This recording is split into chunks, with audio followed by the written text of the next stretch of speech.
नारळ पाणी घेतोय. आमचे काल जे 2 नारळ शिल्लक होते ते इथं आम्ही हे घेतले, त्यातून पण मलई निघाली आणि आता हे बाकीचे पण हे करतात.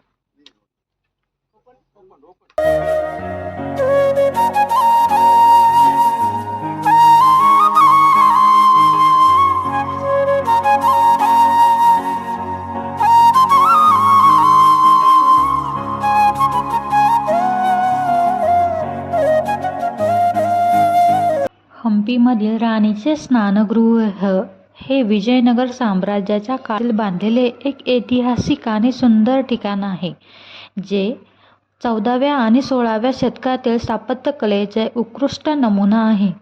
हे एक बंदिस्त चौकोनी स्नानगृह असून त्याच्या बाह्य भागावरील नक्षीकाम आणि तील कमानी तसेच बाहेरील सुंदर बागा पाण्याची व्यवस्था हे जलप्रणाली लक्ष वेधून घेतात, जे शाही महिलांसाठी वापरले. हे एक चौकोनी बंदिस्त स्नानगृह आहे, ज्याचे क्षेत्रफळ सुमारे 15 चौरस मीटर आहे. त्याला सुंदर कमानी आणि नक्षीकाम केलेले छत आहे. स्नानगृहाभोवती एक बाग आणि जलप्रणाली आहे, जी शाही वापरासाठी होती.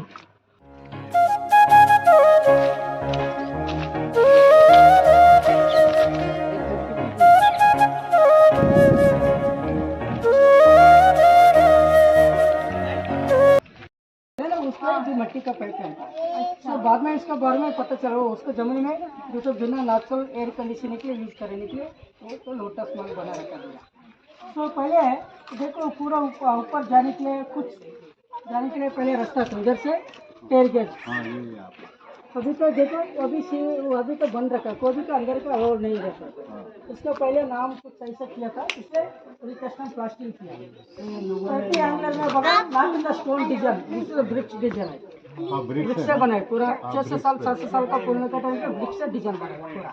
साइड में पत्थर रखा दिया that are not in the electric system, उसके ऊपर का दिया रखने के उसके जमाने में पेंटिंग दिया पे बहुत सुंदर दिखता था।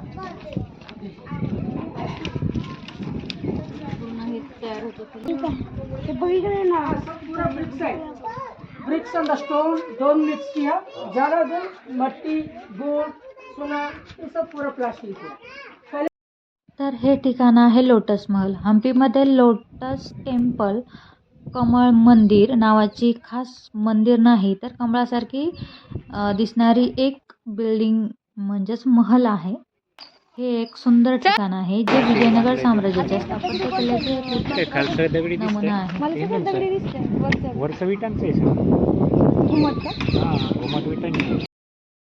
लोटस इमारतीजवळच हे हत्तीचे अस्तबल आहे, जिथे हत्ती राहत होते, जे विजयनगर साम्राज्याच्या भव्य स्थापत्यकलेचा भाग आहे. हे दोन्ही स्थळे एकदाच तिकीट काढल्यानंतर हे दोन्ही स्थळं बघायला भेटतात. हे पर्यटकांना म्हणजे आम्हाला खूप आवडतात.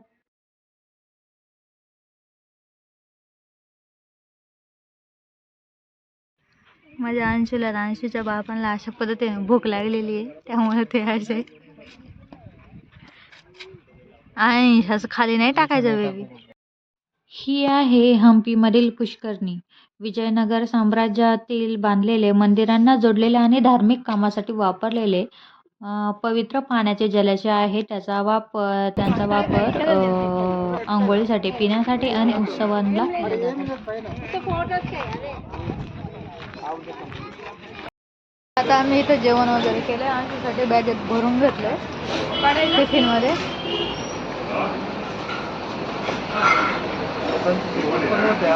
नेक्स्ट लोकेशन आहे लक्ष्मी नरसिंह मंदिर.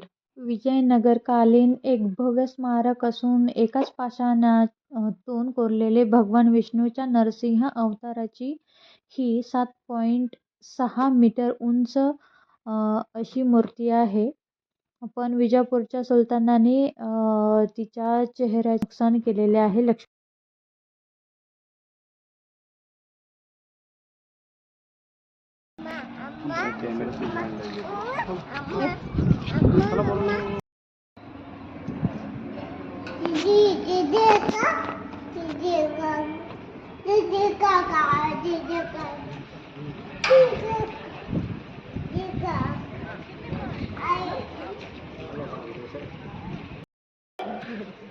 और बाद में आप देख सकते हैं शिव जी का जो थर्ड है तीसरा अंग भी देख सकते हैं, देखिए दिख रहा है ना?